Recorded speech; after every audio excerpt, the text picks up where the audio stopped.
Shalom, jumpa kembali dengan saya Priscilla di hari ini. Topik renungan hari ini, apakah Tuhan mau mengampuni dosa yang dibuat berulang-ulang? Galatia 6 ayat yang ke-7. Jangan sesat, Elohim tidak membiarkan dirinya dipermainkan, karena apa yang ditabur orang itu juga yang akan dituainya. Nah saudara, firman Tuhan katakan bahwa kita semua orang berdosa, dan dosa sebesar apa aja Tuhan pasti ampuni. Jadi ada jaminan sebenarnya bahwa Tuhan mau mengampuni dosa-dosa manusia. Nah, pada saat ada orang komunikasi dengan saya, orang ini bertanya, saya sudah bertobat tapi saya kemudian jatuh lagi dalam dosa yang berulang-ulang saya lakukan, dan dosa itu adalah dosa yang sama. Begitu terus minta ampun kemudian berbuat dosa lagi. Yang jadi pertanyaan, apakah Tuhan masih mau mengampuni? Kemudian saya jawab, itu semua tergantung bagaimana sikap hati saudara terhadap dosa. Saudara, setelah kita percaya kepada Tuhan Yesus, setelah kita lahir baru, kita masih ada dosa-dosa yang merupakan kelemahan kita. Dan setan selalu tahu kelemahan kita dan menyerang pada titik di mana kita lemah.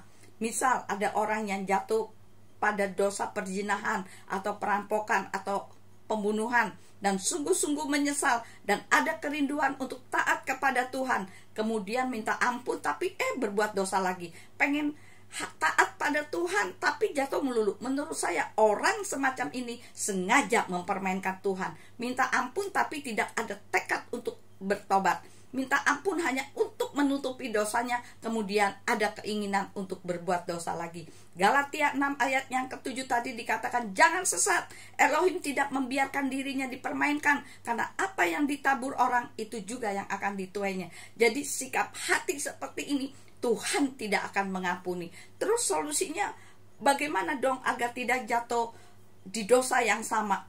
Yang pertama, banyak berdoa. Yang kedua, minta kekuatan. Yang ketiga, berjaga-jaga atau waspada. Misalnya, mantan pemabuk bertobat, tapi jika orang tersebut terus bergaul dengan para pemabuk, imannya yang belum kuat, akhirnya pasti akan jatuh lagi. Jadi untuk itu, ya menjaga pergaulan, jangan berhubungan dulu dengan para pemabuk. Yusuf dalam perjanjian lama, waktu dia dijebak oleh istri Potifar, apa yang dia lakukan? Lari. Jadi cara untuk menghindar di mana saudara bisa jatuh di dalam dosa, ya lari. Maksudnya lari menjauh, bukan lari mendekat. Karena banyak orang yang sudah dinasehati untuk menghindar, jangan ketemu dulu dan lain sebagainya, malah tambah mendekat. Artinya orang semacam itu tidak niat untuk bertobat. Jadi saudara, ayo Priscilla tidak bosan-bosan untuk memberi nasihat kepada saudara untuk bertobat dan potong semua yang bisa membuat saudara terjatuh. Markus 9 ayat 43, dan jika tanganmu menjerumuskan engkau, potonglah itu. Adalah lebih baik bagi engkau buntung masuk ke dalam kehidupan daripada memiliki dua tangan masuk ke neraka, ke dalam api yang tidak terpadamkan. Matius 18 ayat yang ke-9, dan jika matamu menjerumuskan engkau, cungkilah dia dan buanglah daripadamu. Baiklah bagimu masuk ke dalam kehidupan dengan satu mata daripada mempunyai dua mata dicampakkan ke dalam api neraka. Bukan Tuhan mau potong atau cungkil beneran saudara, tapi maksud dari ayat-ayat tersebut adalah apa yang bisa saudara jatuh dalam dosa itu di-cut dan berhenti berurusan atau berhubungan dengan hal-hal yang bisa membuat saudara jatuh di dalam dosa.